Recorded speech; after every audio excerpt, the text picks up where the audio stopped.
코로나19 상황에서 확진자 수가 줄지 않고 있어서 우리도 거기에 따라서 맞춰서 진행을 하고 있습니다.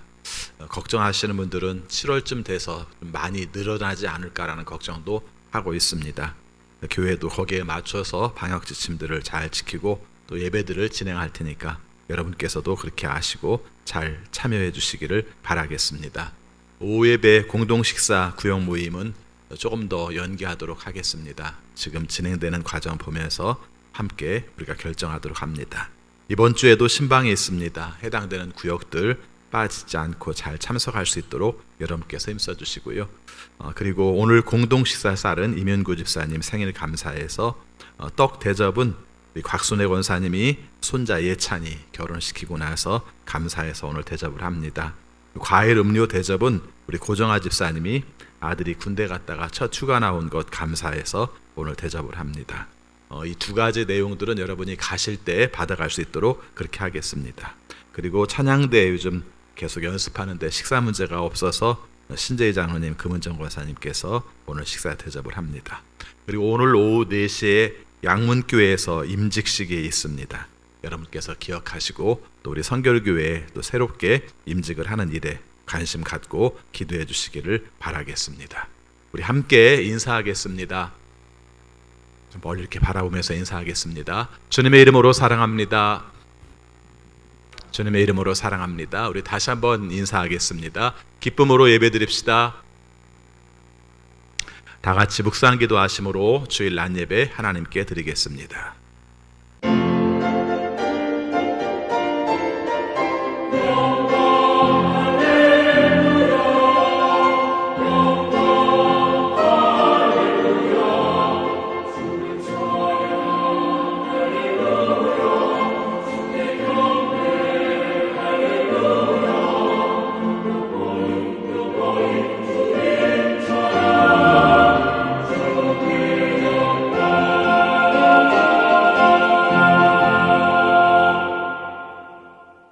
민족마다 오면서 이르기를 자 가자 우리 모두 주님의 산으로 올라가자 야곱의 하나님이 계신 성전으로 어서 올라가자 주님께서 우리에게 주님의 길을 가르치실 것이니 주님께서 가르치는 길을 따르자 할 것이다. 아멘.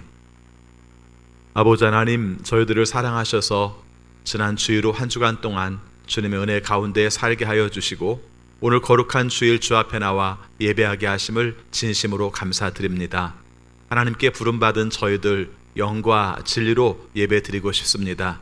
성령으로 충만하게 하시고 하나님의 임재하심을 경험하여 주 앞에 예배하는 우리 모두가 되게 하여 주옵소서.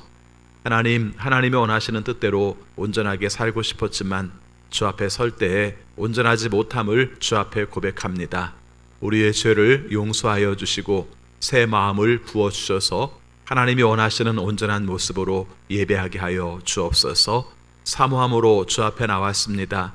우리의 힘들고 어려운 일들, 그래서 벗어나지 못하는 고통들, 주님께서 예배를 통해서 말씀을 통해서 우리에게 새 힘을 허락하여 주옵소서. 예수 그리스도 이름으로 기원하옵나이다. 아멘. 다 같이 일어나셔서 찬송가 36장 주께 엎드려 이어서 부르시겠습니다.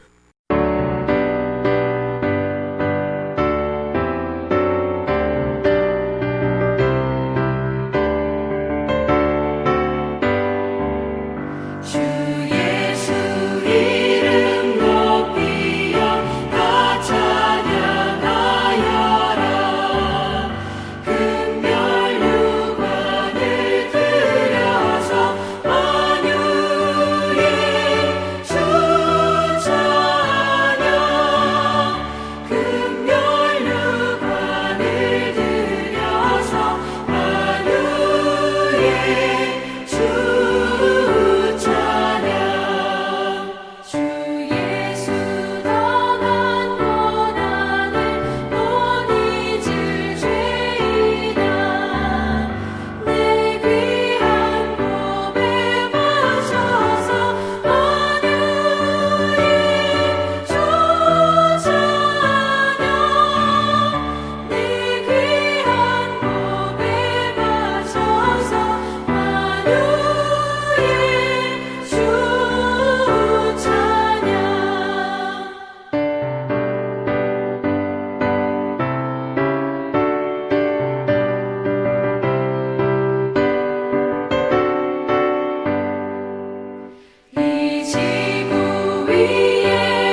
주께와 엎드려 경배드립니다. 주 계신 곳에 기쁨 가득 무엇과도 누구와도 바꿀 수 없네. 예배 드림이 기쁨 됩니다.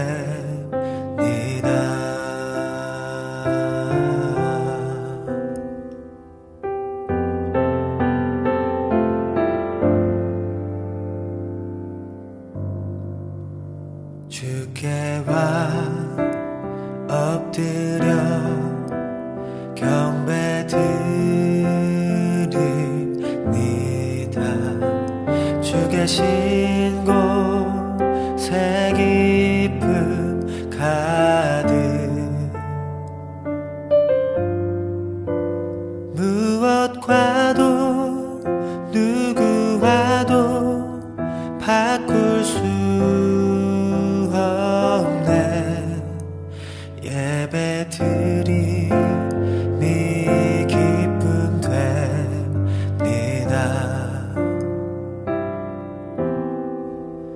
무엇과도 누구와도 바꿀 수 없네. 예배 드림이 기쁨 됩니다.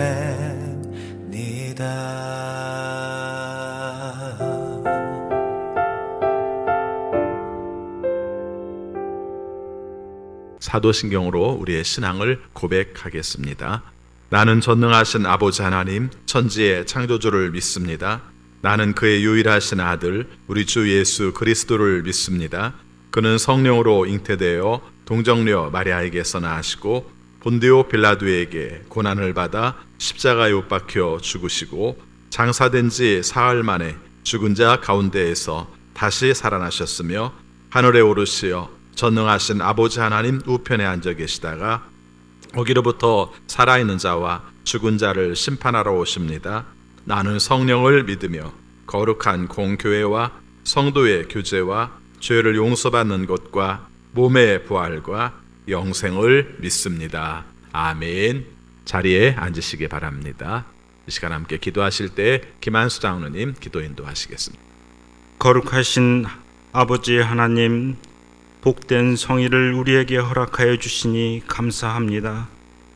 하나님 도우심 없이는 잠시도 생명을 부지할 수 없는 여장한 우리들을 여러 모양과 형편 속에서 보호해 주시고 인도해 주시고 가르쳐 주신 그 크신 은혜를 진심으로 감사드립니다. 주님 사랑과 약속을 받고 살면서도 근심하고 걱정에 쌓여 헤어나지 못하고 한 주간도 살았습니다. 이 부끄러운 우리의 불신앙을 회개합니다. 십자가 앞에 회개하는 심령으로 나왔습니다. 주님을 배반했던 백성을 용서하여 주옵소서. 우리의 약한 믿음과 교만함을 용서하여 주시고 불순종의 죄를 사하여 주옵소서. 주님, 우리를 불쌍히 여겨 주옵소서. 우리로 하여금 예수님의 보혈의 능력을 믿고 믿음으로 선한 싸움을 싸우게 하옵소서. 하나님이 기뻐하시는 삶을 살아갈 수 있게 하여 주옵소서. 하나님 아버지, 이 나라 이 민족과 세계 열방이 주님께 패역함과 모든 범죄함을 용서하여 주옵소서.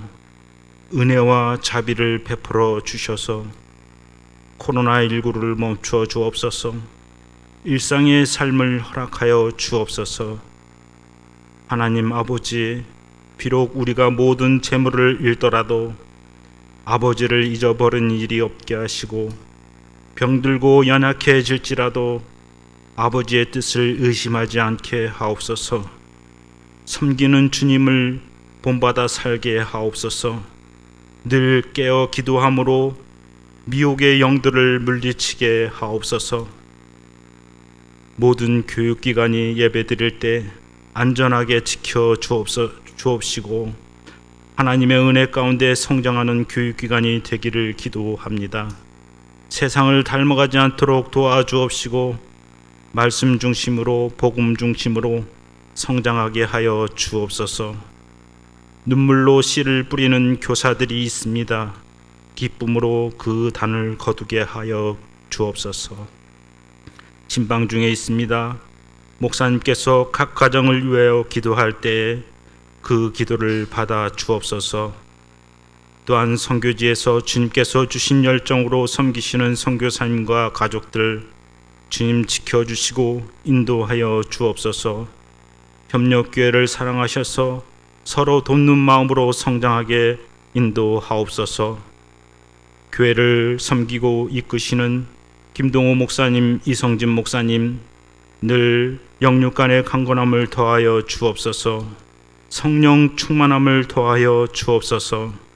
담임 목사님을 통하여 주시는 말씀을 겸손히 받게 하시고 즐겁게 안식하는 복된 날이 되게 하옵소서. 우리들의 믿음을 굳게 지켜 주님 오시는 날까지 충성된 사명 잘 감당케 하옵소서. 여러 가지 모양으로 예배를 섬기는 성도님들의 심령 가운데 주님의 주시는 기쁨이 있게 하옵소서. 또한 병마로 고통받고 있는 이들에게 치유와 회복이 있게 하옵소서. 예수 그리스도 이름으로 기도드리옵나이다. 아멘.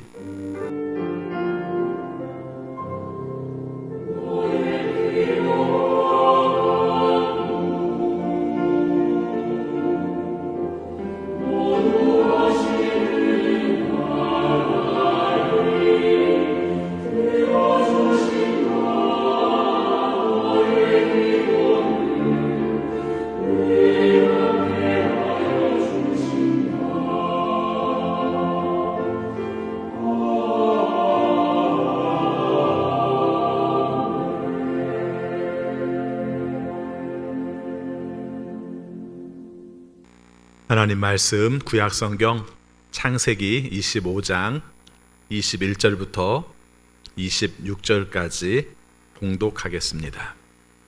창세기 25장 21절입니다. 이삭은 자기 아내가 임신하지 못함으로 아내가 아이를 가지게 해달라고 주님께 기도하였다. 주님께서 이삭의 기도를 들어주시니 그의 아내 리브가가 임신하게 되었다. 그런데 리브가는 쌍둥이를 배웠는데 그 둘이 태 안에서 서로 싸웠다.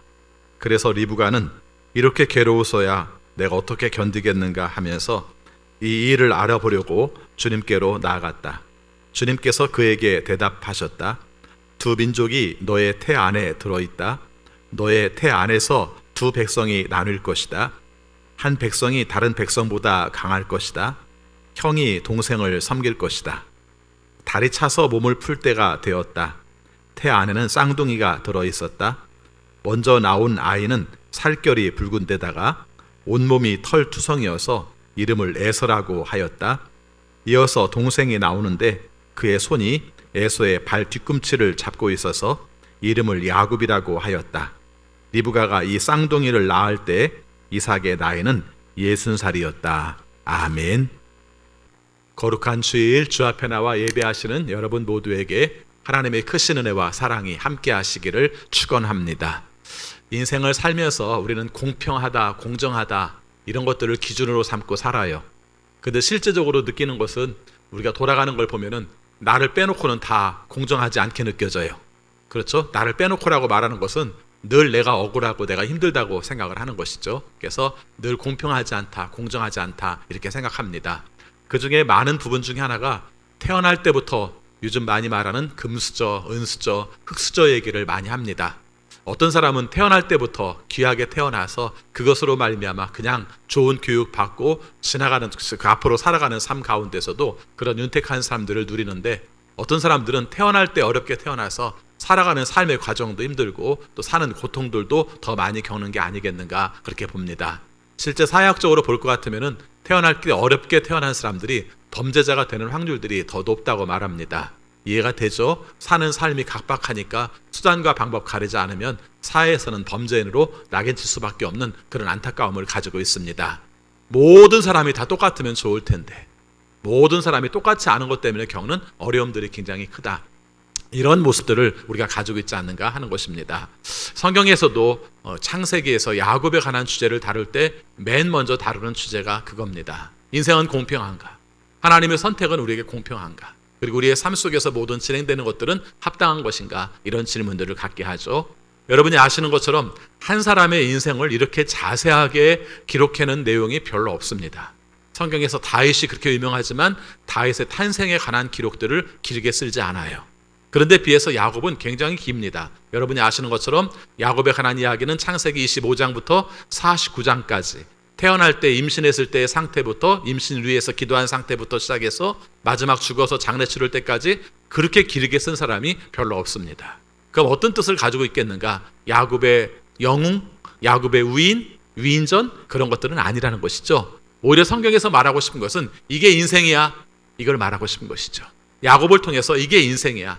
너의 삶 가운데서도 너의 야곱스러운 면들을 찾아보고 야곱이 변화된 모습들을 찾아보고 그 가운데서 역사하시는 하나님의 섭리를 봐. 야곱이라는 한 사람을 통해서 이루시는 하나님의 섭리를 봐. 이게 바로 야곱을 통해서 우리에게 주시는 교훈입니다.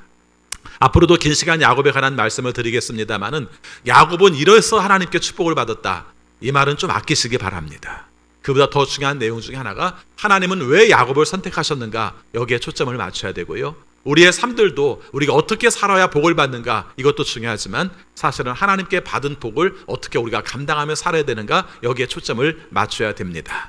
오늘 말씀에서 야곱이 태어난 이야기를 살피면서 몇 가지 우리가 함께 살펴보려고 합니다.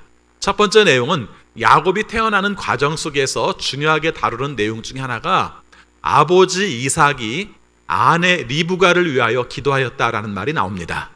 성경을 여러분이 읽어보시면 알겠습니다만 뜻밖의 아내를 위하여 기도하는 남자들의 이야기가 생각보다 없어요. 있겠죠. 그렇지만 성경에 기록된 내용은 별로 없습니다. 또 생각해보니까 의외로 여자들이 기도한 내용들은 나오는데 남자들이 아내를 위하여 기도한 내용들은 별로 나오지가 않는 것이죠. 근데 오늘 말씀을 볼 것 같으면 야곱이 태어날 때 배경 이야기 속에서 강조하는 것이 아버지 이삭이 어머니 리브가를 위하여 기도하였다는 것을 강조하고 있다는 것입니다. 한번 보겠습니다. 21절의 말씀 같이 읽습니다. 이삭은 자기 아내가 임신하지 못함으로 아내가 아이를 가지게 해달라고 주님께 기도하였다. 거기까지 보겠습니다. 여러분 이 말이 참 중요한 말입니다. 이 말은 야곱의 출생 배경 속에는 기도하는 아버지가 있었다 이런 뜻도 됩니다. 그렇죠? 여러분 야곱은 그런 의미 속에서 보면은 금수저예요.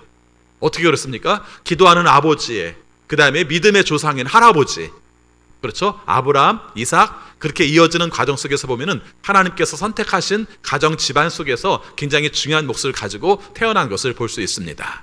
근데 여기서 우리가 잠깐 생각해 보려고 합니다. 그러면은 아버지 이삭과 어머니 리브가 사이에서 야곱이 태어나기까지 결혼 후 몇 년이 걸렸는가 하는 것입니다. 몇 년 걸린 줄 아세요? 앞에 있는 내용에서 그 이삭이 결혼한 나이가 40이라고 말하고 있고요. 그리고 나중에 야곱이 태어났을 때의 나이를 60이라고 표현을 하고 있어요. 그러면은 쉽게 말하면은 결혼해서 아이를 얻기까지 시간이 얼마큼 오래 걸린 겁니까? 20년이 걸렸다는 얘기입니다. 자, 그러면은 자기의 할아버지, 아버지죠. 아버지 아브라함의 아이를 낳기까지의 과정과 이삭이 아이를 낳기까지의 과정과 비교해 볼 만한 면들을 충분히 가지고 있다는 것이죠. 여러분이 아시는 것처럼 아브라함이 이삭을 낳기까지 여러분이 아시는 것처럼 사실은 몇 번 포기하려고 한 적도 있었어요. 아브라함은 포기하는 적도 있어서 하나님 괜찮습니다. 제 종을 통해서 상속자로 삼고 싶습니다. 이렇게 말한 적도 있었어요. 그 다음에 여러분이 아시는 것처럼 사라와 함께 협공을 해서 하나님께서 원하시는 뜻과 다르게 자기의 여종을 데려다가 임신을 시켜서 아이를 얻기도 했어요. 인간적인 방법인 것이죠.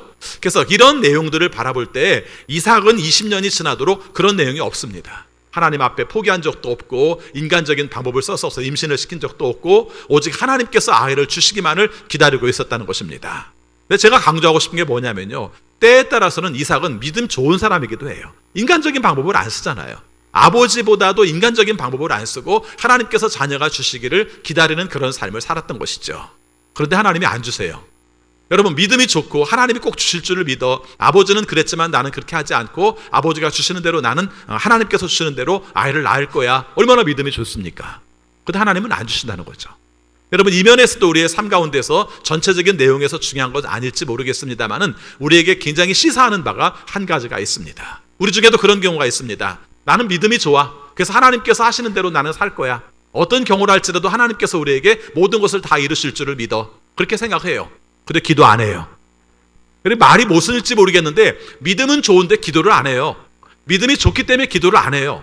무슨 말이냐면은 하나님께서 이루실 줄을 믿어. 하나님의 뜻대로 하는데 하나님의 섭리 가운데 사는데 나는 그대로 살면 돼. 이렇게 말한다는 거죠. 근데 하나님께서는 그런 가운데서 우리에게 뭐라고 말씀하시냐면은 너는 간절함이 필요해. 이렇게 말씀을 하시는 거예요. 너는 간절함이 필요해. 그래, 너가 나를 믿는 건 좋지만 하나님 앞에 사모하며 달라고 말하는 것이 필요해. 이것이 바로 오늘 말씀 속에서 나오는 대목 중에 이삭이 아내를 위하여 기도하였다는 말씀과 연결되는 겁니다. 여러분, 오늘 우리의 삶 가운데서도 이런 말씀 드리고 싶어요. 다 힘들다고 말하고 다 하나님의 뜻대로 산다고 말하는데 이 힘든 문제에 대한 간절함이 없으면 하나님은 우리에게 간절하기를 원하세요. 그래서 지연시키기도 하세요. 그래서 지연되는 과정 속에서 하나님의 간절함, 하나님께 향한 간절한 마음들을 갖게 하시는 것이 하나님의 뜻이라는 것입니다.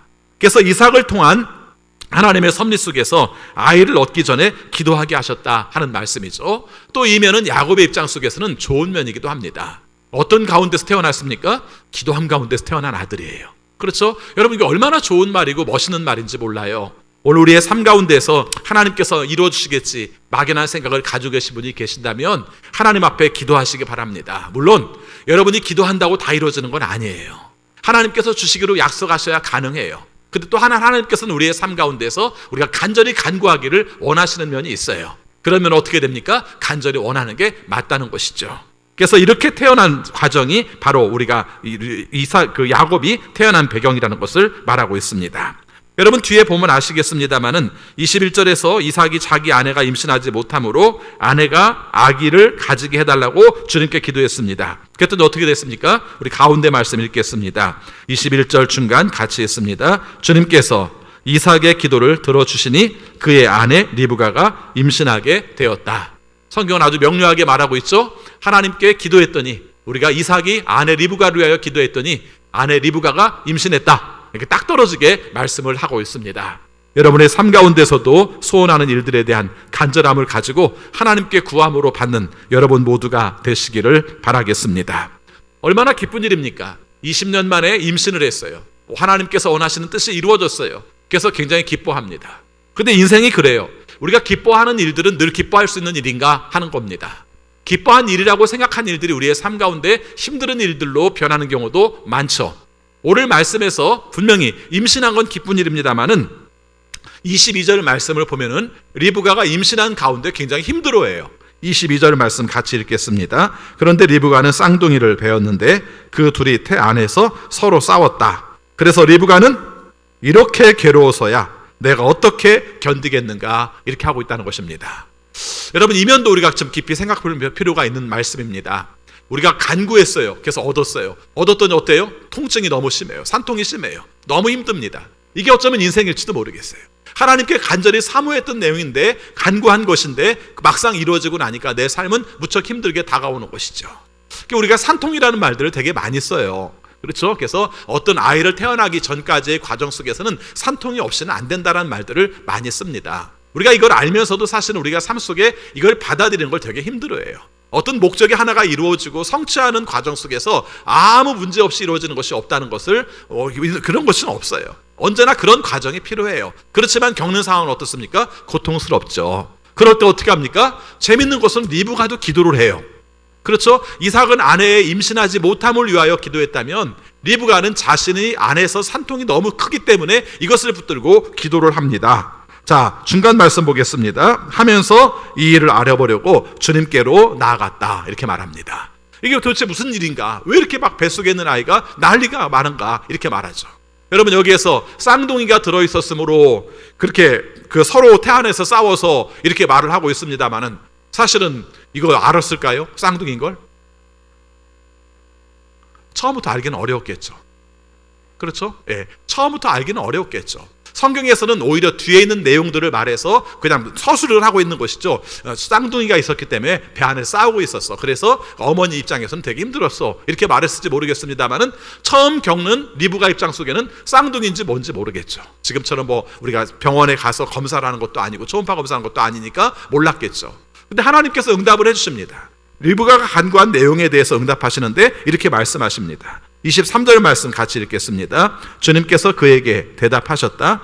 두 민족이 너의 태 안에 들어있다. 너의 태 안에서 두 백성이 나눌 것이다. 한 백성이 다른 백성보다 강할 것이다. 형이 동생을 섬길 것이다. 아주 심플해요. 말하는 내용이 굉장히 간단합니다. 아주 단답형으로 딱딱딱딱 끌어서 말을 합니다. 근데 한 가지 이렇게 물어보고 싶어요. 리브가는 이 말을 들으면서 하나님의 놀라운 섭리와 계시를 다 깨달았을까 하는 겁니다. 그렇게 쉽지는 않았을 것 같아요. 그렇죠. 여러 가지 말을 한 겁니다. 두 민족이 너의 태 안에 들어있다. 쌍둥이라는 얘기네요. 너의 태 안에 두 백성이 나눌 것이다. 뭐가 둘이 나눠져? 근데 한 백성이 다른 백성을 보다 강할 것이다. 안에서 둘 중에 하나가 더 크다는 얘기네. 근데 형이 동생을 섬길 것이다. 쌍둥이라는 얘기네. 혹시 이렇게 해서 가진 않았을까요? 그랬을 가능성이 많다고 봅니다. 그렇죠. 여러분, 이 말의 의미를 보면 하나님께서 우리에게 쌍둥이를 주신다는 말이구나. 그 다음에 조금 더 깊이 생각을 한다면 이런 말 있죠. 와, 나에게 축복을 주셨네. 한 민족도 아니고 두 민족이나 주신대. 우리 두 아이를 통해서 크고 놀라운 일들이 이루어진대. 이렇게 생각을 했겠죠. 다만 한 가지 걸리는 게 있습니다. 뭐가 걸리죠? 형이 동생을 섬길 것이다 하는 말이 좀 걸리긴 합니다. 그러나 임신한 상태 속에서 그 문제를 심각하게 여기지도 않을 것이고 그게 뭐 이렇게 복잡한 문제라고 여기지도 않았을 가능성이 많습니다. 하나님 쌍둥이 주셔서 감사합니다. 화이팅! 뭐 이 정도. 그렇죠? 이 정도로 말했을 내용인데 사실은 이 이야기가 오늘 말씀 속에서 굉장히 중요한 이야기가 되고 있고 그리고 두 사람이 살아가는 삶 가운데 중요한 키워드가 되고 있는 거예요. 여러분, 우리의 삶이 그래요. 뭔가 우리가 직면할 때는요 그냥 순식간에 나타나 버려요. 그 말이 무슨 뜻인지도 몰라요. 그 사건의 의미가 뭔지도 몰라요. 근데 나중에 시간이 지나고 나면 그것이 이게 우리에게 이렇게 영향을 미치고 이런 뜻이었고 이런 삶을 살게 하는구나 하는 것들이 얼마나 많은지 몰라요. 우리 자녀들을 양육하면서도 그런 생각을 해요. 자녀들을 강하게 키울 것인가 약하게 키울 것인가 우리가 이론들이 많습니다. 그렇죠? 근데 우리가 말할 수 있는 내용들은 그때그때마다 달라요. 그리고 부모의 성격마다 달라요. 나름대로 우리가 어떤 결과들을 도출하기 위해서 최선을 다하고 있지만은 그런데 나중에 보면은 내가 생각했던 면 속에서 강했던 면 때문에 나타났던 장점과 단점이 나타나고 약하게 했던 면 때문에 다른 장점과 단점이 나타나요. 그렇죠? 그리고 나 생각합니다. 그때 이렇게 했더라면 내가 이런 결과들을 얻을 수 있었을 텐데 이렇게 못한 것이 지금은 이러네. 이런 게 우리의 삶 가운데 얼마나 많은지 모릅니다. 오늘 말씀을 이렇게 드린 이유 중에 하나가 제가 리브가를 폄하시키려고 하는 말이 아니라 의외로 우리의 삶도 그런 게 많다. 오늘 우리의 삶 속에 하나님께서 보여주시고 또 듣게 하시고 또 깨닫게 하시지만은 그 말을 깊이 새기지 못하고 진행하는 경우가 많지만 사실은 이미 하나님께서는 이미 예고편 보여주셨고 우리의 나갈 방향들을 가르쳐 주신 경우가 많다는 것입니다. 아무튼 오늘 말씀 속에서 두 아이가 태어나는 이야기, 이 부분이 오늘 핵심적인 말씀입니다. 여러분이 아시는 것처럼 오늘 말씀에 볼 것 같으면은 두 가지 참 묘한 면을 가지고 있어요.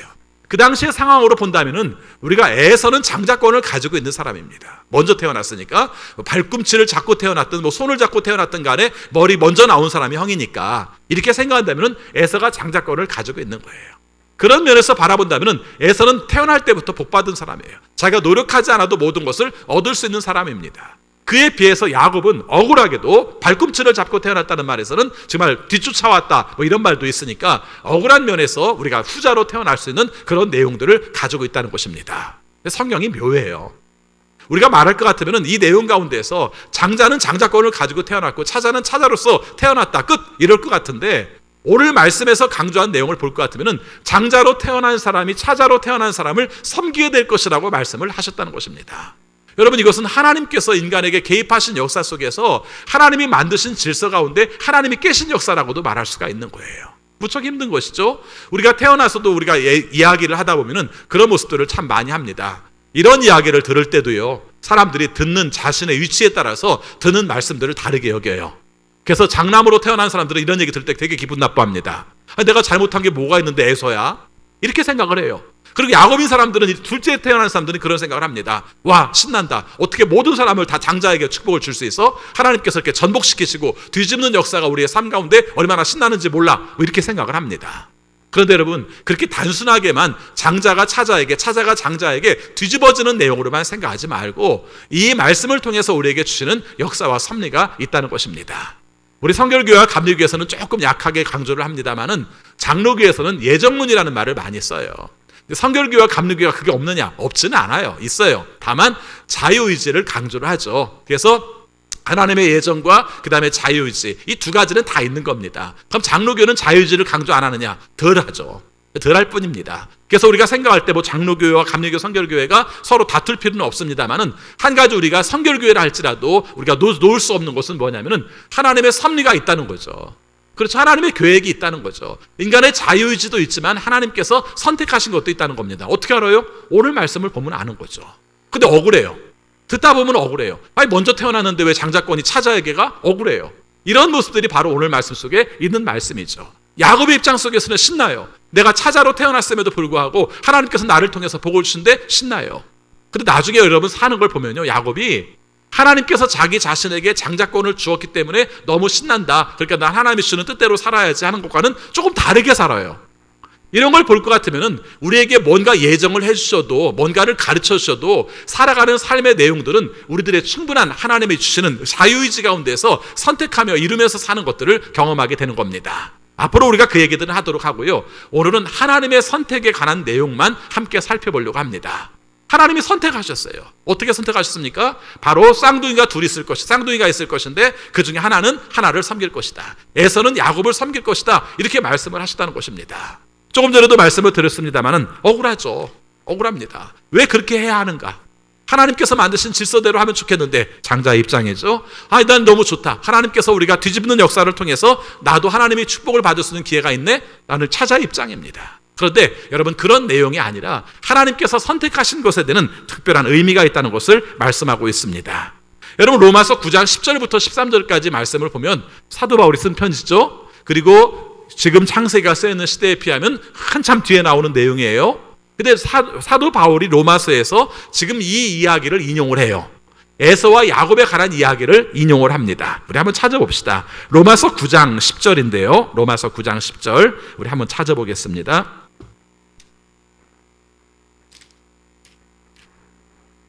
10절부터 13절까지 우리 같이 있습니다. 10절, 그뿐만 아니라 리브가도 우리 조상 이삭 한 사람에게서 쌍둥이 아들을 수태하였는데 그들이 태어나기도 전에 무슨 선이나 악을 행하기도 전에 택하심이라는 원리를 따라 세우신 하나님의 계획이 살아있게 하시려고, 또 이러한 일이 사람의 행위에 근거하는 것이 아니라 부르시는 분께 달려있음을 나타내시려고 하나님께서 리브가에게 말씀하시기를 형이 동생을 섬길 것이다 하셨습니다. 이것은 성경에 기록한 바 내가 야곱을 사랑하고 에서를 미워하였다 한 것과 같습니다. 이렇게 말해요. 이 말씀에 대해서 로마서 10장 말씀처럼, 로마서 9장 말씀처럼 자세히 설명된 부분이 많지 않은 것 같아요. 이것이 택하심의 원리다 이렇게 말합니다. 이 사람들이 태어나기도 전에 무슨 선이나 악을 행하기도 전에 이것은 택하심의 원리다, 이것은 하나님의 계획이 살아있기 때문에 그렇다, 이렇게 말씀을 딱 집어서 말을 하고 있습니다. 선을 행하기도 전에, 악을 행하기도 전에 하나님께서 그에게 그렇게 행하셨다. 그게 더 억울해요. 그렇죠? 예. 그래서 우리가 나온 말씀 속에서 에서가 뭘 이렇게 크게 잘못했다든가 야곱이 뭘 크게 잘했다든가 하면은 정당성이 부여되는데, 그런 것이 없이 하나님께서 태어나기도 전에, 뭔 선과 악을 저지르기도 전에 하나님께서 그 사람을 선택하시다는 말씀이 우리를 힘들게 느낄 수 있습니다. 그래서 13절 말씀에 그런 말이 나오죠. 내가 야곱을 사랑하고 에서를 미워하였다. 이 말은 더 힘들어요. 그렇죠? 하나님이 왜 그러셔? 왜 에서는 더 미워하고 야곱은 더 사랑해? 뭐 이렇게 말을 하면은 많은 사람들이 뭐 에서는 그럴 만한 이유가 있겠지 그렇게 말하고요. 또 재미있는 해석도 봤습니다. 나중에 태어날 때 보니까 에서는 붉은 털들이 막 많이 나서 하나님께서 싫어하셨다 이렇게 말합니다. 근데 그건 말이 안 돼요. 말이 안 되는 이유가 그 태어나기 전에 이미 하나님께서 그렇게 말씀을 하신 거예요. 다만 오늘 말씀 속에서 결론부터 먼저 말씀을 드린다면은 선택의 교리를 통해 하나님께서 우리에게 주시는 중요한 이유가 있어요. 그게 뭐냐면은 우리 모든 선택을 받은 사람들은 하나님의 은혜로 받았다는 거예요. 그리고 보잘것 없음에도 불구하고 하나님께서 우리를 은혜로 구하셨다는 거예요. 그래서 야곱 한 사람의 이야기는 야곱 반대인 에서의 이야기를 통해서 억울해할 문제가 아니라 하나님께서 우리 같은 사람도 부르신다는 것에 대한 초점이에요. 선택의 교리는 거기에 있는 거예요. 그래서 하나님께서 선택하셔서 선택하심으로 말미암아 하나님의 뜻을 이루도록 한다 하는 의미를 우리에게 강조하는 거예요. 여러분 한번 생각해 보시면 합니다. 에서는 억울할지 모르지만 야곱 입장에서 신나는 일 아닌가요?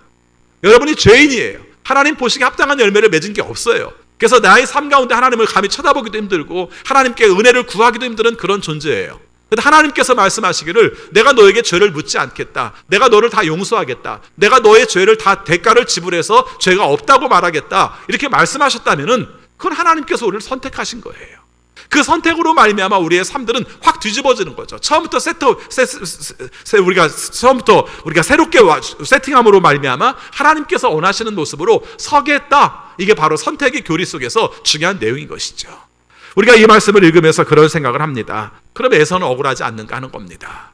사실은 에서를 통해서도 주시는 교훈이 있어요.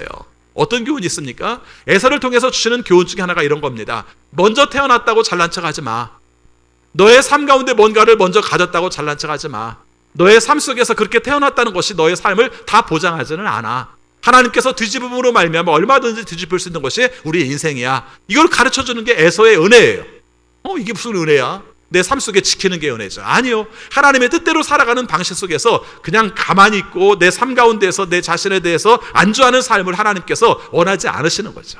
하나님께서 새롭게 서기 원하시면 새롭게 서야 되는 것이고 하나님께서 포기하기 원하시면 포기해야 되는 것이고 하나님께서 진취적으로 가기 원하시면 진취적으로 가야 되는 것, 이게 바로 에서를 통해서 우리에게 주시는 은혜라는 것을 말하고 있는 것입니다. 선택의 교리에 대해서 억울하다 아니면 형제 만났다 하나님 불공평하다 이 문제보다 더 중요한 것은 내 인생도 바뀔 수 있다. 내 인생도 하나님께서 부르심으로 말미암아 새로운 인생으로 갈 수 있다. 하나님의 은혜 가운데서 우리가 가야 될 길들이 무엇인가를 살피도록 하자 하는 의미를 가지고 있다는 것을 우리가 살펴야 될 것입니다. 오늘 선택에 관해서 몇 가지 말씀을 드리면 첫 번째는 선택은 은혜라는 겁니다. 지금 말씀드린 것처럼 선택의 결정권이 우리에게 있는 게 아니라는 거죠. 야곱이 착한 일을 했기 때문에, 에서가 나쁜 일을 했기 때문에, 야곱이 붉은 털을 가졌기 때문에, 우리가 에서가 붉은 털을 가졌기 때문에, 야곱이 매끈한 털을 가졌기 때문에 그 아무것도 아니라는 것입니다. 다 아무것도 아니고 그런 모습과 무관하게 우리가 심지어는 죄를 저지른 인간임에도 불구하고 하나님께서는 우리가 은혜로 구하셨다. 이것은 하나님께서 용서를 하신 것이고 이건 선물이라는 것을 말해주고 있는 것입니다. 물론 성경에서 조건에 관한 말씀들이 많습니다. 특별히 요즘 새벽에 신명기 말씀을 읽는데 신명기는 철저하게 조건이죠. 그래서 하나님의 말씀을 듣고 하나님의 말씀을 지키면 복을 받고 하나님의 말씀을 듣지 않고 하나님의 말씀을 지키지 않으면 저주를 받는다. 이 원리가 굉장히 중요한 원리로 말씀을 하고 있어요. 맞아요. 이 말씀도 틀린 말씀이 아닙니다. 이건 어떤 겁니까? 하나님의 선택을 받은 사람들이 살아가는 삶의 원리예요. 사실은 선택을 할 때 그 조건으로 선택한 게 아니에요. 우리도 마찬가지입니다. 하나님 앞에 구원을 받을 때는 우리가 하나님 앞에 충실한 모습을 가졌기 때문에 구원받은 게 아니라 하나님께서 죄인임에도 불구하고 구원을 하셨어요. 그리고 구원을 하신다면 어떻게 말합니까? 하나님이 원하시는 원칙 가운데 살라고 말씀하신 것이죠. 이 내용도 그런 입장 속에서 바라볼 수 있는 것입니다. 그래서 오늘 우리의 삶 가운데 하나님께 거저받았습니다. 그래서 어떤 하나님께 무슨 조건을 내건다든가 이럴 만한 내용이 못 됩니다. 거저 주었다는 것은 내가 다른 사람들에게 주장할 만한 권리가 없다는 거죠. 가끔씩 이런 게 있습니다. 상품권 같은 게 와요. 상품권이라기보다는 교환권 같은 게 옵니다. 교환권에 나올 때 뒤에 써있는 말이 하나가 명시되어 있는 게 있어요. 뭐라고 써있는 줄 압니까? 이것은 현금과 바꿀 수 없습니다. 이렇게 써 있어요. 와서 이만큼의 금액을 나한테 돌려달라고 말할 수 없습니다. 그런 게 있어요. 왜 그래요? 그 이유 자체가 그쪽에서 무료로 제공한 선물이라 그래요. 분명히 그걸 가져가면 그 선물을 주는 건 맞아요. 그런데 그 선물권을 가졌다는 이유 때문에 거기에 합당한 돈을 나에게 달라고 요구할 권한은 없다는 것입니다. 은혜를 이렇게 기억하면 좀 쉬워요.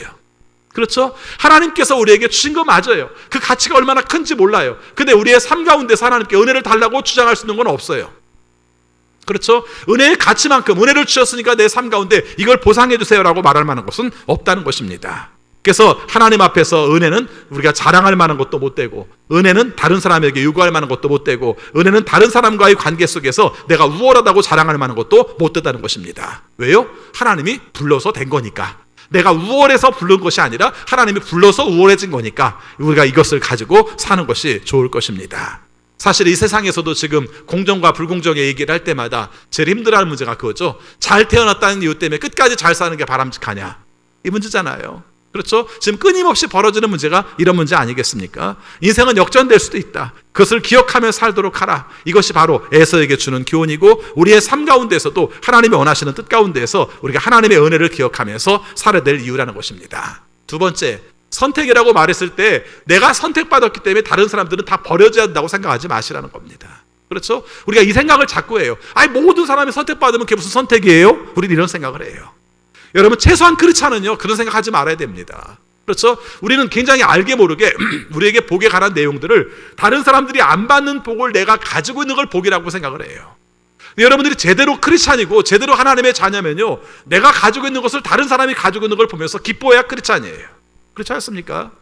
우리의 삶 가운데 내가 구원을 받은 내용들도 우리는 특별히 구원에 대한 구별들을 하고 싶어 해요. 물론 성경에도 상급에 관한 내용들은 나옵니다만은 그것은 우리가 그것을 가지고 다른 사람들을 평가할 문제가 아니라 내 삶 가운데서는 다른 사람들을 배제해서는 안 된다는 것을 말하고 있는 것입니다. 오늘 말씀도 마찬가지입니다. 하나님이 야곱을 선택했다 이렇게 말을 했어요. 그럼 에서는 버렸습니까? 물론 아까 함께 읽은 로마서 말씀을 볼 것 같으면 에서가 버림받은 것처럼 보일지 모르겠습니다만은 하나님께서 야곱에게 복을 내리신 것과 더불어서 에서를 통해서도 하나님이 주는 복이 있어요.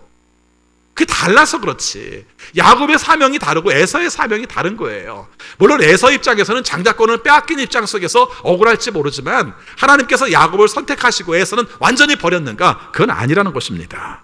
우리가 선택을 한다고 말했을 때 하나님이 나를 선택하셨어. 그러니까 하나님은 나의 하나님만 되고 너의 하나님은 안 돼? 이런 건 없습니다. 우리가 이걸 기억해야 한다는 것이죠. 그래서 어떤 경우를 할지라도 내가 선택받은 백성이기 때문에 다른 사람을 배척한다든가 배제한다든가 이런 것들은 합당하지가 않다는 것입니다. 여러분이 대표적인 사람들이 이스라엘 사람들이에요. 하나님이 선택하셨을 때 다른 사람들은 버려도 된다 이렇게 말씀하신 적은 없어요. 하나님께서 너희들 약자들 보잘것없는 것들 노예였던 것들 그런 너희들을 내가 선택해서 다른 큰 나라에서 하나님께서 역사하신다는 것을 보여주겠다 이렇게 말씀하신 것이지 다른 사람들을 배제하라고 말한 적이 없어요. 근데 참 묘한 건 선택의 교리를 잘못 가지고 살면은요 이것이 다른 사람들을 배제하는 원인이 돼요. 그렇죠? 그래서 우리나라에서도 그런 말들을 갖습니다. 타교대에 가는 입장들을 이렇게 말하는 것이 그렇습니다만은 의외로 선택의 교리를 강조하는 사람들 치고 다른 사람들을 배제하는 마음들을 많이 가져요. 그러니까 기독교의 신앙으로 보면 배제하면 안 되거든요. 근데 의외로 교회 안에서 배제해요. 그리고 신앙 안에서도 배제해요. 심지어는 교리가 다른 것 가지고도 배제해요. 왜 그렇습니까? 이 교리를 잘못 이해하면 그렇게 될 수가 있다는 것이죠. 하나님이 나를 선택했다고 해서 다른 사람 버린 거 아니야. 오히려 그 사람은 그 사람의 몫에 하나님께서 허락하신 것이고 다만 나에게 선택하신 것에 따라서 나는 그 원리를 지키며 사는 거야. 이 마음을 가지고 살아야 되는 것이죠. 여러분 실제 로마서에서 보면 사도 바울이 그런 말을 합니다. 야곱의 후손이었던 이스라엘 백성들이 하나님이 원하시는 뜻을 잘 지키지 못하니까 하나님께서 다른 뜻을 가지고 계셔서 이스라엘 백성들이 아닌 신약성경의 교회와 성도들을 통해서 하나님의 뜻을 이루게 하신다고 말씀을 하시는 거예요. 열받는 얘기잖아요. 그렇죠? 분명히 우리를 통해서 역사하셨는데 이제는 그게 아니라 우리가 신약 성경의 교회와 성도들을 통해서 역사하신다. 그렇게 느낄 수 있는 얘기죠. 사도 바울이 중요한 얘기를 합니다. 그럼 하나님이 이런 이유 때문에 이스라엘 사람들을 버렸는가? 로마서 11장의 말씀을 볼 것 같으면 아니라는 거예요. 버린 게 아니라는 거예요. 그렇죠? 그들을 통해서 그들이 감당을 못하니까 신약 성경의 교회와 성도들을 통해서 이루시는데 그렇다고 이스라엘을 버린 건 아니라는 거예요. 그러면서 재미있는 논리를 얘기합니다. 뭐라고 말하면 이렇게 말하죠? 오히려 신약 성경의 교회와 성도들을 하나님께서 사랑하시는 걸 보면서 그것을 보면서 이 사람들이 오히려 돌이킬 수 있도록 하게 하시려는 것이 하나님의 뜻이라는 거예요.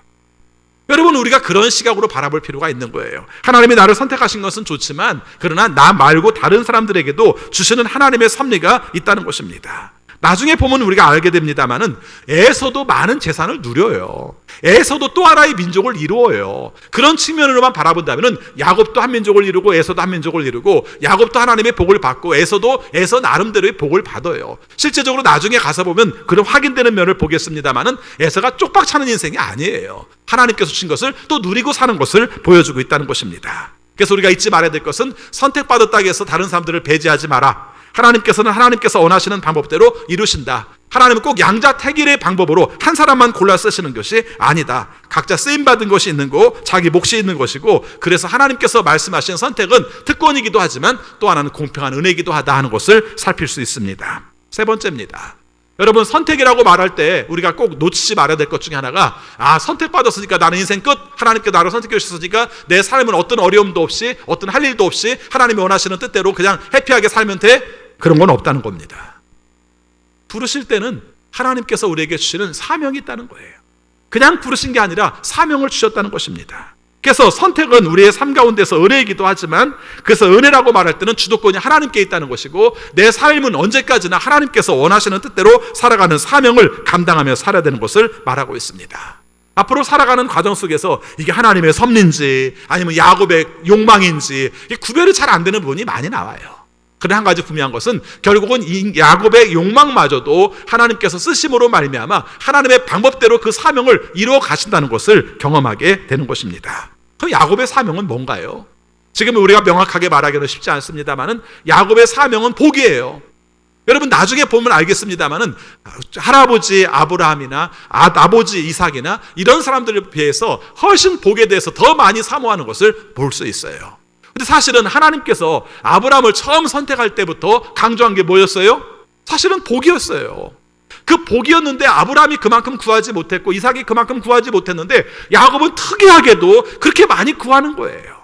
여러분, 이것이 굉장히 묘하게 맞아가는 면이지 않습니까? 하나님이 생각하시는 복은, 하나님이 생각하시는 사명은 뭐예요? 우리가 복받기를 원하는 거예요. 복된 인생을 살기를 원하는 거예요. 근데 그것에 대해서 아브라함과 이삭이 잘못한 건 아닙니다만은 야곱만큼 그렇게 구하지는 못하는데 야곱은 그걸 철저하게 구하고 있어요. 그리고 자신의 삶 가운데서 그것을 이루는 것이 사명이라고 생각을 합니다. 여러분, 성경에 나오는 복이 되게 어떤 겁니까? 우리가 창세기 12장 2절 말씀을 볼 것 같으면은 자손의 축복, 그 다음에 땅의 축복, 그렇죠? 그 다음에 이름이 높아지는 축복, 그 다음에 나오는 내용 중에 하나가 복의 근원의 축복이라는 말이 나와요. 그렇죠? 내가 축복하는 자는 그 사람이 축복을 받을 것이고, 내가 저주하는 사람은 그 사람이 저주를 받을 것이다. 너를 축복하는 자에게는 하나님께서 그에게 축복을 해줄 것이고, 너를 저주하는 자에게는 하나님께 저주를 해줄 것이다. 이거 되게 의미심장한 말입니다. 이 복이라는 것이 우리의 삶 속에 특권이기만 한 것이 아니라 이게 사명이기도 하는 거예요. 내 삶을 통해서 다른 사람들에게 복 주는 인생을 살 수도 있고, 내 삶을 통해서 다른 사람들에게 저주의 인생을 살 수도 있다. 복의 통로와 같은 인생을 사는 것이 바로 복의 근원의 복이라고 말한다면, 야곱에게 있어 중요한 의미는 바로 그걸 말하는 것이죠. 맨 마지막에 가서 그런 말씀을 드리겠습니다만은, 야곱이 우리에게 주는 내용은요, 야곱은 부자 되었다, 아닙니다.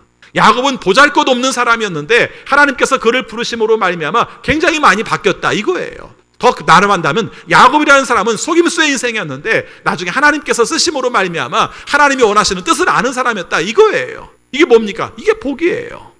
여러분, 오늘 야곱에 관한 이름에 나오는 내용 중에 하나가 야곱 발꿈치를 잡았다, 이런 말이 나와요. 이건 해석이 여러분 두 가지가 있습니다. 하나는 형보다 빨리 나오려고 막 발꿈치를 잡고 나왔다, 이런 뜻도 있어요.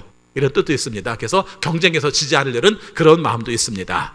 근데 의외로 많은 해석 중에 뭐라고 해석을 하냐면은 이런 해석을 합니다. 왜 우리도 씨름을 하다 보면은 이렇게 반칙은 아닌데 변칙을 써가지고 상대방을 속여서 넘어뜨리는 씨름의 기술들 있지 않습니까?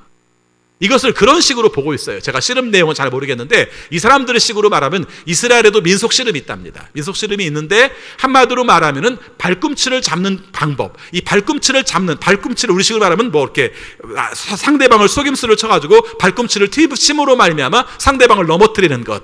그래서 이걸 갖다가 속이는 기술로 보기 때문에 발꿈치를 잡다는 말 자체는 속인다는 뜻이라고 말합니다. 그래서 야곱의 이름 자체가 속인다는 의미를 가지고 있다는 뜻이 그 민속 씨름에서 나오는 내용과 관련이 돼 있다고 말합니다. 그러면 어떻게 바뀝니까? 한마디로 속이는 사람이었는데 나중에 보니까 하나님의 뜻을 이루는 사람이었고, 하나님의 백성이었고, 하나님과 겨루 이긴 사람이었고, 하나님이 원하시는 뜻을 이루는 사람으로 바뀌었다. 이게 바로 야곱을 통해서 주시는 내용이라는 것입니다. 마지막 한 가지 말씀을 드리려고 합니다. 여러분, 오늘 우리가 생각할 때 선택받았다, 하나님의 은혜로 선택받았다, 이렇게 말하면은 우리는 어떻게 생각합니까? 굉장히 좋잖아요. 그렇죠? 야곱을 선택받았다, 내가 하나님께 선택받은 존재야, 좋잖아요. 근데 여러분 아시겠습니다만은, 이제부터 시작되는 내용입니다만은 야곱의 인생이 순탄합니까? 순탄하지 않다는 겁니다. 우리는 이 공식들을 잘 활용을 못하니까 자꾸 우리의 삶 가운데서 잘못 생각들을 해요. 그래서 자꾸 우리의 삶 속에 야곱은 하나님께 축복받았고 짐승들이 막 그렇게 함께 번성할 때 하나님께서 함께 하신 이 환상, 이미지만 가지고 있으니까 하나님께서 야곱을 축복해 주셨는데 나는 왜 축복해 주지 않으시지? 이렇게 생각을 해요. 아니라는 거죠. 그 순간순간에도 속고 속이는 일들이 계속해서 번지는 게 인생이고, 오히려 선택받은 인생이기 때문에 겪어야 되는 고난은 더 클 수도 있다는 겁니다. 하나님께서 원하시는 것을 누리고 하나님께서 원하시는 뜻을 이루는 과정 속에서 평탄할 거라고만은 생각하지 말자는 거예요. 그래서 하나님의 선택에는 대가를 충분히 치른다는 것입니다. 여러분 생각해 보시기 바랍니다. 군대 가서도요, 우리가 훈련을 받는 방법들이 되게 달라요. 저는 논산훈련소에서 훈련을 받고 우리가 부대에 들어갔는데, 그 당시에 논산훈련소 말고 자체적으로 신병교육대가 생겨서 훈련을 받는 사람들이었어요. 저 4주 받고 갔는데 걔네들은 6주 받았더라고요. 얼굴을 보니까 너무 달라. 막 눈이 반짝반짝해요. 우리들은 희미해 보이고, 사람들이 볼 때도 우리가 들어가니까 아예 중요한 보직을 그 전투 보직으로 쓰지도 않아요. 행정병으로 써요. 그게 참 묘한 느낌이 들었습니다. 똑같이 내가 뭐 가고 싶어서 간 것도 아니고 오락해서 간 건데 나중에 결과적으로 볼 때는 그렇게 하더라고요. 어떤 면에서는 억울하죠. 얘네들은 훈련도 쉽게 받았는데 배치받아서도 행정직을 하니까 어떻게 보면 그렇게 느낄 수도 있지 않습니까? 근데 나라 입장에서 볼 때는 그게 아니에요. 그렇죠? 강하게 훈련하는 사람들을 강하게 쓰는 것이 나라의 목적이었던 것이죠. 왜 우리가 이런 말씀을 드리냐면요, 하나님께서 선택하신 사람에 대해서 너는 선택받았지? 그러니까 편하게 지내, 이런 법은 없습니다. 선택받았기 때문에 그 사명을 이루는 과정 속에서 연단되고 훈련되어서 하나님의 사람으로 만들어지는 과정들이 충분히 있다는 것이죠. 근데 우리는 이걸 빼고 싶어 해요. 우리의 인생은 고달픈 걸 싫어해요. 고난을 싫어합니다. 그래서 선택받았다는 말은 좋은데 선택받은 가운데 고난이 있다는 것은 싫어해요. 야곱도 25장부터 49장까지를 한꺼번에 읽어야지 우리가 동물들이 많이 나는 장면만 읽으면 이런 문제점들을 갖게 돼요. 하나님께서 원하시는 뜻을 이루어 나갈 때 어떻게 고난이 없습니까? 심지어 사도 바울 같은 경우는 그렇게 말합니다. 하나님의 뜻을 이루고자 하는 자는 고난을 받을지어다, 디모데 서신에서 얘기를 해요. 너무 당연하니까. 하나님의 일을 이룬다고 말하면서 어떻게 고난이 없을 수 있겠는가? 있는 게 마땅하지 않겠는가? 선택받았다고 뽐낼 문제가 아니라 하나님 입장 속에서 연단시키는 문제에 잘 감당하고, 내 인생으로 바라볼 때 험악하다고 느낄지 모르지만 자동으로 이루어지는 것이 아니라 하나님께서 만드는 과정도 있다는 것을 놓치지 말아라. 그래서 그 가운데서 하나님이 원하시는 뜻대로 서 있는 것이다, 이걸 강조하는 것이죠. 애서 너 가만히 있다고 복 받는 거 아니고, 야, 이 야곱, 너 하나님께서 순간순간 하나님께서 모든 것을 세팅해 놨기 때문에 아무렇게나 어떻게 산다 할지라도 너 어떤 고통도 없이 아무렇게나 편하게 갈 수 있는 거 그거 아니야. 이게 바로 선택의 교리 속에서 중요한 것입니다. 처음에 우리가 말씀드릴 때 선택은 불공평했어요. 선택은 불공정했습니다. 그래서 선택이라는 내용 자체가 어떤 사람에게 특권이 되고 어떤 사람에게는 우리가 특권이 못 되는 내용으로 생각했습니다. 근데 알고 보니까 아니에요. 오히려 선택이야말로 공평한 은혜예요. 하나님께서 그에게 주심으로 말미암아 하나님이 원하시는 뜻을 만들 수 있는 중요한 내용이라는 것을 말하고 있는 것입니다. 하나님이 우리를 편애하셨습니다. 맞죠? 예, 편애하셨어요. 우리를 편애하셨습니다. 근데 예수 그리스도로 말미암아 이 편애를 모든 사람에게 편애하셨어요. 그럼 우리는 또 재미없어요. 아이고, 편애하려면 나만 편애해야지. 모든 사람을 편애하면 어떡해? 근데 하나님께서 그런 기회를 주셨음에도 불구하고 받아들인 사람이 있고 받아들이지 못한 사람이 있다는 것이죠. 선택을 받았음에도 불구하고 받아들인 사람도 있고 받아들이지 못하는 사람도 있다는 것을 여러분들 기억하고 살자는 것입니다. 우리가 사랑받을 만한 존재인가? 아니요. 우리는 죄인이에요. 근데 하나님께서 선택하셨어요. 그래서 그 기준에 합당해서가 아니라 하나님께서 선택하심으로 말미암아 세워진 존재라는 것을 말하고 있습니다. 하나님께서 말씀하십니다. 내가 야곱을 사랑한다. 여러분, 하나님께서 말씀하십니다. 하나님께서 여러분을 사랑하세요. 여러분을 선택하세요. 그래서 여러분의 삶 가운데서 하나님의 놀라운 은혜도 베푸시고, 여러분의 삶 가운데서 하나님께서 여러분의 길을 통해서 맡겨주시는 사명의 길도 보여주시고, 그러나 여러분의 삶을 통해서 연단되어서 하나님이 원하시는 모습으로 세우게 하기 위해서 고난도 있다는 것을 기억하면서 감당하고 하나님의 뜻을 이루어 나가는 우리 모두가 되시기를 축원합니다. 기도하겠습니다. 아버지 하나님, 저희들을 사랑하셔서 선택하여 주시고 하나님의 자녀 삼아 주심을 진심으로 감사합니다. 우리가 오해했습니다. 하나님께서 왜 에서는 버리고 야곱만 선택하셨을까? 하나님은 왜 야곱에게 축복을 내리시는데 오늘 우리의 삶 가운데는 그렇지 못할까? 우리가 오해했습니다. 그러나 오늘 말씀을 통해서 하나님의 선택은 우리에 대한 편애이시고 우리의 삶 가운데 하나님께서 우리를 위해서 세우시는 사명의 길인 것을 함께 알았습니다. 언제 어떤 경우를 할지라도 하나님께서 이루시는 뜻을 잘 깨닫고 잘 받아들일 수 있어서 하나님이 원하시는 모습으로 굳건하게 설 수 있는 우리 모두가 되게 하여 주옵소서. 예수 그리스도 이름으로 기도하옵나이다. 아멘. 찬송가 292장 부르시겠습니다.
아버지 하나님, 저희들을 사랑하셔서 우리에게 말씀 주심을 감사합니다.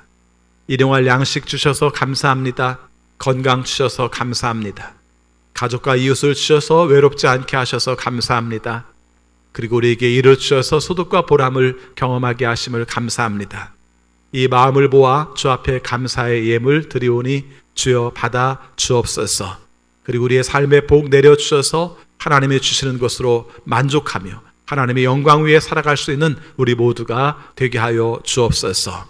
아버지, 코로나19의 확산으로 인하여서 우리가 많은 어려움들을 겪고 있습니다. 두려움 가운데 있습니다. 주님께서 굽어 살피셔서 코로나19가 종식될 수 있도록 주여 도와 주옵소서. 백신과 치료제가 개발되게 하여 주시고 방역당국과 의료진들이 이 일들을 저지하기 위해서 최선을 다하고 있는데 주님이 주는 지혜 가운데 잘 감당하게 하여 주옵소서. 경제적 어려움들을 겪고 있는 식구들을 기억해 주셔서 하나님의 도우심으로 이 위기들을 잘 감당하게 하시고 하나님의 은혜로 잘 헤쳐나갈 수 있도록 도와 주옵소서. 선교사님들을 기억해 주셔서 힘들고 어려운 처지에 있지만 외롭지 않게 하시고 하나님의 동행하심을 경험하여 하나님의 복음을 증거할 수 있는 틈을 찾을 수 있도록 인도하여 주옵소서. 아버지, 간구합니다. 우리 성도들의 삶을 굽어 살펴 주옵소서. 주님이 원하시는 뜻대로 살려고 하지만 여러 가지 힘든 여건들 때문에 나태해지기도 쉽고 해이해지기도 쉬움을 주 앞에 고백합니다. 어떤 상황에 있든지 주님을 사랑하며 주님을 사모하며 주님이 원하시는 뜻을 이룰 수 있는 우리 모든 성도들이 되게 하여 주옵소서. 특별히 온라인으로 예배드리는 성도들을 기억하여 주셔서 언제 어떤 상황 가운데서도 하나님의 도우심을 의지하며 주님께 더 가까이 나갈 수 있도록 인도하여 주옵소서. 질병 중에 있는 우리 자녀들이 있습니다. 특별히 아버지 사고로 인하여서 우리가 혼수 상태인 자녀도 있습니다. 주님께서 긍휼히 여겨 주시고 주님께서 고쳐주셔서 회복의 능력, 하나님께서 살리시는 역사를 경험하게 하여 주옵소서. 아버지, 우리 자녀들을 기억하여 주셔서 분별력 있는 삶을 살게 하시고 지혜로운 삶을 살게 하셔서 하나님이 원하시는 뜻들을 찾아 나갈 수 있도록 도와 주옵소서. 아버지, 진학의 길도 열어주시고 또 취업의 문도 열어주시고 또 결혼의 길도 또 오늘 말씀처럼 출산의 문도 열어주셔서 하나님의 놀라운 은혜와 능력을 경험할 수 있는 우리 가정들이 될 수 있도록 인도하여 주옵소서. 아버지, 이 사회를 기억하여 주옵소서. 늘 불안정하고 늘 우리가 서로 배치되는 삶들을 살고 있습니다. 그러나 그 가운데서도 주님께서 친히 함께하여 주셔서 하나님의 뜻을 알고 시대에 분별을 할 수 있어서 하나님이 역사하시는 은총으로 살아갈 수 있도록 도와 주옵소서. 아버지, 저희들 세상을 향해 나갑니다. 맡겨주신 삶을 살고 하나님이 원하시는 뜻을 이룰 때 합력하여 선을 이루는 우리 모두가 되게 하여 주옵소서. 예수 그리스도 이름으로 기도하옵나이다. 아멘. 다 같이 일어나셔서 결단의 찬양 1절 부르시겠습니다. 모든 영광을 하나님께, 모든 영광을 하나님께, 온 마음과 뜻 다해 주 사모합니다. 모든 영광을 하나님께. 우리 주 예수 그리스도의 은혜와 거룩하신 하나님의 사랑하심과 성령님의 감화, 감동, 역사, 교통, 위로하심이 언제나 주의 뜻을 따라 주님의 선택을 감사히 여기며 그 뜻을 이루기 위해 최선을 다하는 우리 모든 성도들에게 지금부터 영원까지 함께하옵시기를 축원하옵나이다. 아멘.